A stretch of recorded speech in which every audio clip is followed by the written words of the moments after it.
Every rancher in Red Hollow rejected Eleanor Bennett the moment they heard her name. They called her the daughter of a thief. They said shame followed her family wherever they went. And before sunset, Ellie had no job, no home, and nowhere else to turn. Then Caleb Walker entered the saloon. He was the mysterious cowboy who had not spoken a single word in 7 years.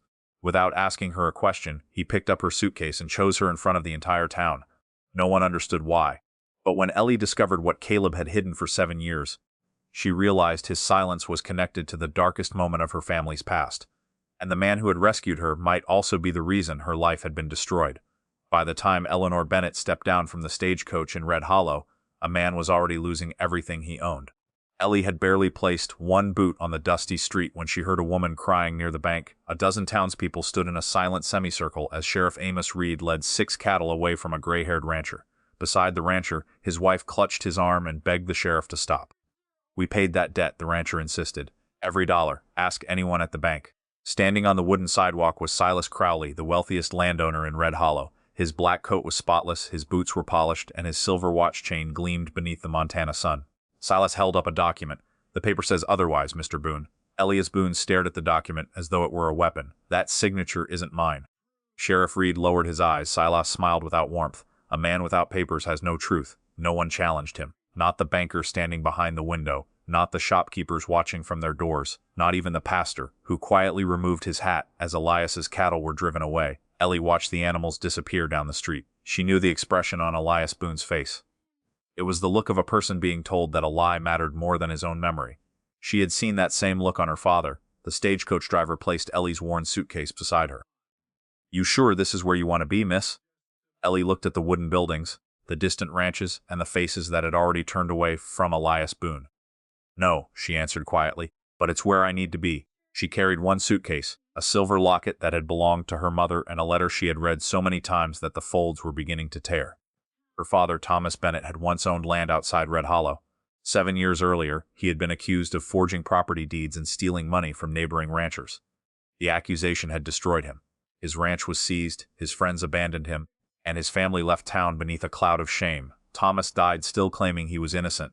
Ellie had returned to discover whether anyone in Red Hollow remembered the truth. But first, she needed work. At the first ranch, the owner listened carefully as she explained that she could maintain account books, care for horses, and manage household supplies. He seemed impressed until she gave her name. "Bennett?" His smile disappeared. "You're Thomas Bennett's girl? I'm his daughter." The rancher stepped back as though dishonor could spread through the air. "I have no work." At the second ranch, a woman told Ellie that the position had already been filled. Ellie had seen the advertisement still hanging in the window. At the third, a man laughed. "You expect someone to trust a Bennett with a ledger?" By afternoon, every rancher in Red Hollow had rejected her. Some did it politely. Others repeated the stories about her father as though they had witnessed his crimes themselves. One woman warned Ellie that misfortune followed the Bennett name. Another told her that a respectable household could not employ a woman associated with theft. As the sun began to lower behind the mountains, Ellie entered the Red Hollow saloon. She did not go there for a drink. She only wanted to ask when the next stagecoach would leave.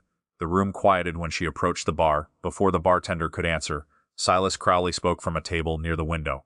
"Thomas Bennett's daughter." Ellie turned. Silas sat with Sheriff Reed and 2 prominent ranchers. He regarded her with calm curiosity, as though examining an object that had unexpectedly returned to his possession. "You remember me?" Ellie asked. "I remember your father. You helped take his land." Silas leaned back. "The court took his land. I merely purchased what became available. There was no proper trial. There was sufficient evidence. My father said the documents were forged." A few men exchanged uncomfortable glances. Silas stood and approached her. "You have his stubbornness, and you still have his property." Sheriff Reed shifted in his chair. Silas removed several bills from his pocket and placed them on the bar. "This should pay for your passage to any town you choose. Leave Red Hollow tonight, Miss Bennett. There is nothing here for you." Ellie looked at the money. Then she looked at the townspeople waiting for her to accept it. She pushed the bills back toward him. "I didn't come here to be purchased." Silas's expression hardened. "You came looking for work, and no one will hire you. You came looking for sympathy, and no one believes you. Do not confuse pride with strength." The saloon doors opened. Every face turned. Caleb Walker entered, carrying the dust and cold of the open plains with him. He was tall, broad-shouldered, and dressed in a dark coat weathered by years of wind and rain. A faint scar crossed his jaw. He removed his black hat but said nothing. Whispers moved through the room. Caleb Walker had not spoken in 7 years. Some claimed a bullet had damaged his throat during military service. Others believed he had killed his own brother and sworn never to speak again. Children were told that if they wandered too far from town, the silent cowboy might appear from the trees. Caleb ignored the rumors. He looked first at Ellie, then at Silas. Something changed in his face when he heard her surname. He crossed the room, picked up Ellie's suitcase, and placed a small piece of paper on the bar. 3 words were written on it. "She works for me." Silas read the message. "Do you know who she is?" Caleb met his gaze. He nodded. The silence in the room deepened. Ellie stared at him. She had been rejected by every rancher in Red Hollow. Now the man who never spoke had chosen her without asking a single question. Caleb carried her suitcase outside. Ellie hesitated only a moment before following. His horse was tied beside an empty wagon. He placed her suitcase in the back and helped her climb onto the seat. As they rode away, Ellie looked over her shoulder. Silas Crowley stood in front of the saloon, watching them with controlled anger. Caleb's ranch lay several miles beyond town, where open grassland rose toward dark pine forests. It had once been prosperous, but years of neglect had taken their toll. Several fences leaned badly. The barn roof needed repair. Weeds grew around an abandoned bunkhouse. One section of the main barn was blackened by an old fire. Caleb showed Ellie into the house. The rooms were simple but clean. The furniture was sturdy, and the windows faced the western mountains. He gave her a key to a bedroom. Then he handed her a written employment agreement. The terms were clear: fair wages, private accommodations, meals included. She could leave whenever she chose. No debt would be imposed for food or shelter. Ellie read the document twice. "You prepared this quickly." Caleb pointed to a desk where several blank agreements were stored. He had employed seasonal workers before. She looked at him. "Why did you hire me?" Caleb's hand tightened around the pencil he carried. For a moment, Ellie thought he might write an answer. Instead, he turned toward the window. That was the first time she felt there was something he was hiding. The following morning, Caleb showed her the ranch accounts. They were a disaster. Receipts had been placed in drawers without order. Feed expenses were mixed with cattle sales. Several customers owed money, but Caleb had never pressed them for payment. "You're either very trusting," Ellie said, "or very bad at collecting debts." A faint smile touched his face. It was the first sign of warmth she had seen in him. Ellie spent the next week organizing the records. She discovered that the ranch was struggling, but not beyond saving. Caleb worked from before sunrise until after dark. He repaired fences, tended cattle, and trained horses for neighboring ranchers. He never ordered Ellie around. When he needed something, he indicated it with a gesture or wrote a brief note. His silence was not empty. It had moods. There was a patient silence when he worked with frightened horses. A guarded silence when visitors approached the ranch. A heavy silence whenever he passed the burned section of the barn. Ellie began to recognize his expressions. A raised eyebrow meant he disagreed. A slight tilt of the head meant he was amused. When he looked toward the floor and pressed his thumb against his palm, he was remembering something painful. One evening, Ellie repaired an old brown coat she found hanging in a back room. One sleeve had been torn, and 2 buttons were missing. Caleb entered as she finished sewing the final button. He stopped in the doorway. "I hope you don't mind," she said. It looked important. He took the coat carefully. Inside the collar, the name Nathan had been stitched by hand. Caleb closed his eyes. Ellie realized the coat had belonged to someone he loved. "I'm sorry, I should have asked." Caleb shook his head. He pressed one hand briefly over his heart, then placed the coat back on its hook. It was a simple gesture, but Ellie understood. "Thank you." Their trust developed in moments like that. When Ellie became ill after working in cold rain, she woke to find hot soup, medicine, and fresh water outside her bedroom. When a frightened mare threw her from the saddle, Caleb did not laugh or tell her to be braver. He walked beside the horse for nearly an hour until Ellie felt safe enough to ride again. When Caleb cut his hand repairing a fence, Ellie cleaned the wound while he watched her with an intensity that made her hands tremble. "You don't have to stare at me," she said. He looked away. Ellie smiled. "I didn't tell you to stop." Slowly, the empty house began to change. There was fresh bread on the kitchen table. Wildflowers appeared in a glass jar near the window. Ellie opened curtains that had remained closed for years. Every morning, she prepared coffee before Caleb entered the kitchen. Every evening, he checked the lock on her bedroom door, not to keep her inside, but to make certain she felt safe. Neither of them spoke of love. Caleb did not speak at all, but Ellie began waiting for the sound of his boots on the porch. One Sunday, they traveled into town for supplies. People stared as Ellie climbed down from Caleb's wagon. Near the general store, 2 women whispered loudly enough for her to hear. Living alone with him. No family. No chaperone. Perhaps dishonor truly does follow the Bennett name. Ellie kept walking. Inside the store, the owner refused to release the feed Caleb had already ordered. "Crowley bought my debt," the man explained nervously. "He says I'm not to conduct business with the Walker Ranch." Caleb placed the exact payment on the counter. The owner pushed it back. "I can't." Caleb looked through the window. Silas stood across the street. For several seconds, Caleb remained motionless. Then he took Ellie by the arm, not forcefully but openly. and escorted her across the street. The entire town watched as he approached the church picnic where Silas was speaking with prominent families. Caleb removed his hat. He offered Ellie the only empty chair at the central table, directly beside his own. It was a public act of respect, no written declaration, no threat. He simply sat beside the woman everyone else wanted excluded. Silas ended his conversation and walked away. On the journey home, Ellie looked at Caleb. "You knew they would talk." He nodded. "And you didn't care?" Caleb glanced at her. She understood his answer. "Not enough to abandon you." Silas's retaliation came quickly. 2 nights later, someone cut the northern fence and drove 15 cattle toward the forest. A week after that, the bank sent notice that Caleb's loan was overdue, although Ellie's records proved the payment had been made. Then a ranch hand named Morris disappeared after leaving the barn unlocked. Sheriff Reed visited the ranch to ask questions. He seemed uncomfortable from the moment he arrived. Caleb showed him the cut fence and tracks leading toward land controlled by Silas. The sheriff barely looked. Could have been rustlers. Ellie held out the bank receipt. "And this?" Almost studied it. "It may be a clerical error." "Every error in this town seems to benefit Silas Crowley." The sheriff's jaw tightened. "You should be careful making accusations." "Or what? Another forged document will appear." Amos looked toward Caleb. For a moment, shame crossed his face. That evening, as the sheriff prepared to leave, Silas's foreman arrived with a private message. Amos read it near the wagon. Ellie saw his hands tremble. He folded the paper, placed it in his pocket, and stared at the burned barn. "You should both leave Red Hollow," he said quietly. "Is that a warning?" Ellie asked. Amos climbed onto his horse. "It is the closest thing to help I can give you." Then he rode away. Ellie watched him disappear. "The sheriff is afraid of Silas." Caleb's expression said more than agreement. He was afraid of him too. Several days later, a violent storm swept across the plains while Caleb and Ellie were checking the western boundary. They took shelter in an abandoned line cabin. Rain struck the roof so loudly that ordinary conversation would have been difficult even for a man who spoke. Caleb lit a fire. Ellie sat across from him, wrapped in a blanket. "Were you always silent?" Caleb shook his head. "Did you lose your voice?" Another shake. "Is it a choice?" He looked at the flames, then he removed his notebook. It began as fear. Ellie waited. Why did it continue? Caleb's pencil remained still for a long time. Finally, he wrote, "Because some truths arrive too late." Ellie read the words. "Truth is still truth, even when it's late." Caleb shut the notebook. She touched his hand. He did not pull away. For one brief moment, the storm seemed far from them. Caleb lifted his other hand toward her face, then stopped before touching her. Ellie leaned slightly into his palm. His fingers brushed her cheek. Neither of them moved closer. The tenderness of the moment was more powerful than a kiss. But Caleb's eyes carried guilt. Ellie saw it. She simply did not yet understand it. The truth emerged from Nathan's old room. Ellie had begun repairing a damaged cabinet when she noticed a loose panel behind the bottom drawer. Inside was a folded letter. The handwriting belonged to her father. She recognized it instantly. Her heart began to pound. The letter was addressed to Caleb Walker. "Caleb, you saw Crowley replace the original deeds. You know I did not forge those papers. Your testimony is the only thing standing between my children and ruin. I understand that you are frightened for Nathan. I am frightened for my own family too, but if you remain silent, Crowley will not stop with us." Ellie read the letter 3 times. Caleb entered and saw it in her hands. The color left his face. "You knew," she whispered. He stepped forward. "You knew my father was innocent." Caleb reached for his notebook. Ellie struck it from his hand.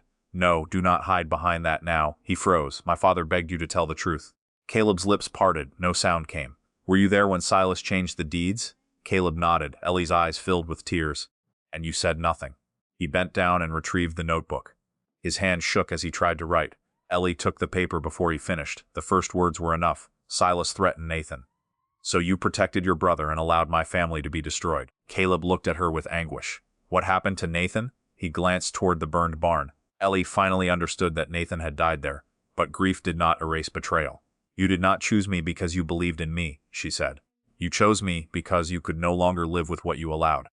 Caleb did not deny it. That hurt more than any excuse. Ellie packed her suitcase that evening. Caleb stood on the porch as she prepared to leave. He did not block her path. He did not ask her to forgive him. He simply placed her full wages inside her suitcase and gave her the safest horse on the ranch. Even after losing her, he refused to make her dependent on him.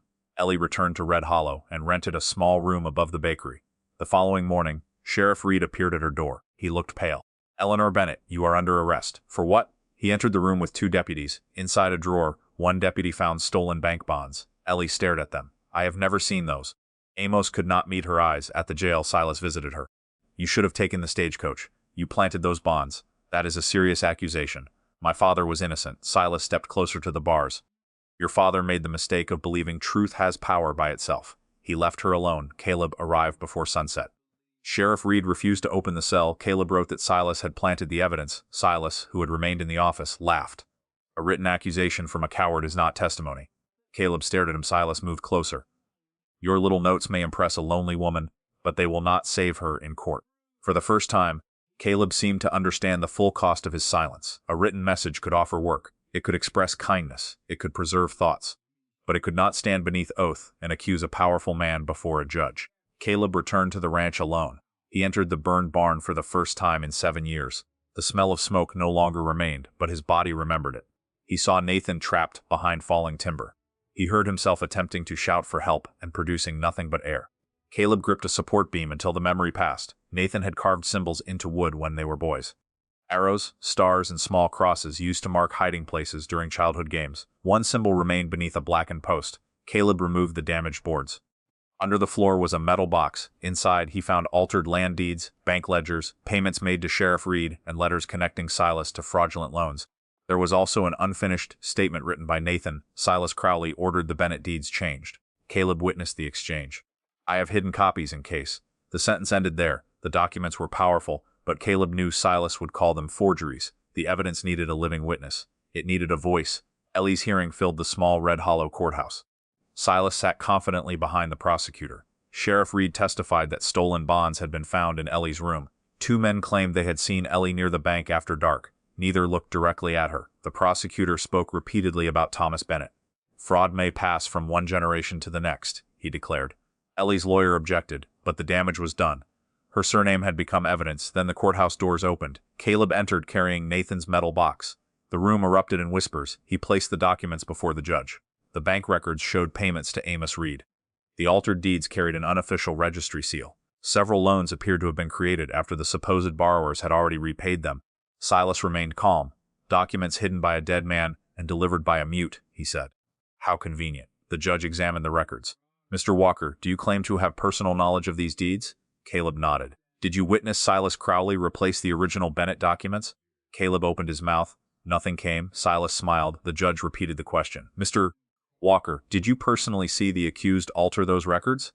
Caleb's breathing became uneven. The courthouse disappeared around him. He was back in the burning barn. Nathan was calling his name. Thomas Bennett was being driven from his land. Silas was warning him that his brother would die. Then Caleb saw Ellie. She stood beside her lawyer, watching him. There was pain in her eyes, but no demand for rescue. She was not asking him to speak for love. She was waiting to see whether he would finally speak for truth. Caleb forced air into his lungs. Ellie. The word was weak and broken. The entire courtroom became silent. Caleb swallowed. I'm sorry. Tears filled Ellie's eyes. He turned toward the judge. I saw Silas Crowley replace the original deeds. His voice trembled, but it did not disappear. Thomas Bennett was innocent. Silas rose. This is absurd, Caleb continued. Crowley threatened to kill my brother if I testified. I believed silence would protect Nathan. It protected no one. He looked at Ellie. She was never the one who should have been ashamed. His voice strengthened. I was. Silas demanded that the documents be dismissed. Before the judge could respond, Elias Boone stood at the back of the courtroom. The seal, he said. Everyone turned. Elias approached with the debt document Silas had used to confiscate his cattle. My signature was forged. This paper carries the same seal as those deeds. A retired registry clerk rose slowly from a bench. His face was gray with fear. I recognize it. Silas stared at him. The clerk continued. Mr. Crowley paid me to use that seal on documents that were never officially registered. Sheriff Reed lowered his head. The judge looked at him. Sheriff, did Silas Crowley pay you? Amos's lips tightened. Silas spoke sharply. Think carefully before answering. Amos looked toward Ellie, then toward Caleb. For years, he had watched innocent families lose land while telling himself he had no choice. His voice was quiet. He paid my debts. The courtroom stirred. He told me where to place the bonds in Miss Bennett's room. Ellie closed her eyes. Silas stepped away from the table. You are all trusting papers created by Nathan Walker. Those records should have burned with him. The room went still. Caleb stared at Silas. The judge leaned forward. No one stated that Nathan Walker died protecting records. Silas realized his mistake. Sheriff Reed spoke again. Crowley ordered the barn burned. He said Nathan had hidden proof inside. 2 deputies moved toward Silas. For the first time, the most powerful man in Red Hollow looked afraid. He reached for the courthouse door, but Elias Boone blocked his path. Silas Crowley was arrested before the same townspeople who had once watched him take everything from others. Ellie was released. Her father's name was officially cleared. The Bennett land was restored, and an investigation began into every property Silas had taken through fraudulent debt. Elias Boone recovered his cattle, Sheriff Reed resigned and accepted prosecution for his part in the scheme. Caleb did not ask Ellie to return with him. Outside the courthouse, he stood several feet away. "I hired you because I owed your family the truth," he said. His voice was rough from years of disuse. Ellie listened. "I told myself helping you would correct what I did. Did it? No." Caleb looked toward the road. "Nothing can return the years your father lost." Ellie's anger remained. Love had not erased it, Caleb continued. "But guilt was not why I waited for your footsteps every morning. It was not why the house felt empty after you left." Ellie's eyes filled. "I do love you," he said, "but you do not owe me forgiveness because I finally did what I should have done years ago." He placed the key to the Walker Ranch in her hand. "Your belongings are safe. The horse is yours." Then he walked away. Ellie did not follow him. Not that day. Weeks passed. She moved onto the restored Bennett property and began repairing the small house that remained there. Caleb visited only when legal documents required his testimony. He never pressured her. He never used his actions in court as a reason she should trust him again. One morning, Ellie discovered a wagon outside her property. It contained lumber for her damaged roof. There was no note. Caleb stood near the fence, ready to leave. "I didn't ask for this," she said. "I know." "Are you trying to earn forgiveness?" "No." "Then why bring it?" "Because rain is coming." He turned away. "Caleb," he stopped, "you can help with the roof." They worked the entire day. Their conversation was cautious. Sometimes several minutes passed without a word, but Caleb's silence was different now. It was no longer a hiding place. Over the following months, trust returned in small pieces. He repaired her well. She helped him renegotiate the Walker Ranch loans. He told her stories about Nathan. She told him about her father's final years. Caleb admitted every part of his failure without asking her to make it smaller. Ellie began to see that forgiveness did not mean pretending the past had never happened. It meant deciding whether the man standing before her was still the man who had once surrendered to fear.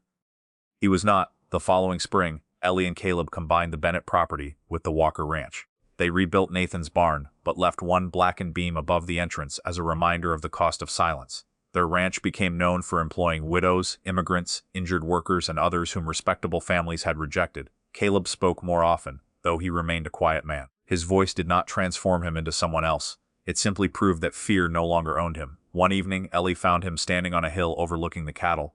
The setting sun turned the Montana sky gold. She placed her hand in his. "Why did you choose me?" she asked. "When every rancher in Red Hollow rejected me?" Caleb considered the question. "At first because I owed your family the truth." Ellie appreciated the honesty. He turned toward her. "But I stayed because they looked at your past." He gently touched her face. "I looked at your heart." Below them stood two restored ranches, joined into one. The town had once treated Ellie Bennett's name as proof of shame.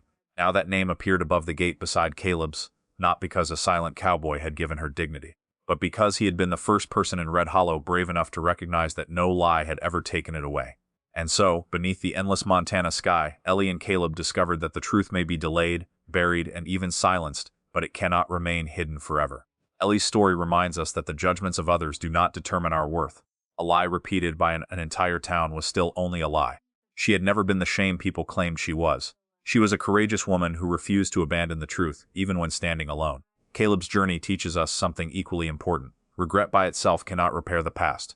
Redemption begins when we finally face what fear once made us avoid. Caleb could not return the years Ellie's family had lost, but he could stop hiding, accept responsibility, and use his voice to prevent the same injustice from continuing. Sometimes, the person everyone rejects is the one whose heart is most deserving of love. And sometimes, the quietest person carries the truth that could change everything. Do you believe Ellie was right to forgive Caleb after everything that happened? Or would his silence have been too painful for you to overcome? Share your opinion in the comments, and tell us which city or state you are watching from. And if this story touched your heart, subscribe to the channel and join our family for more unforgettable stories of love, courage, justice, and second chances, because a wounded past does not have to decide the ending of our story.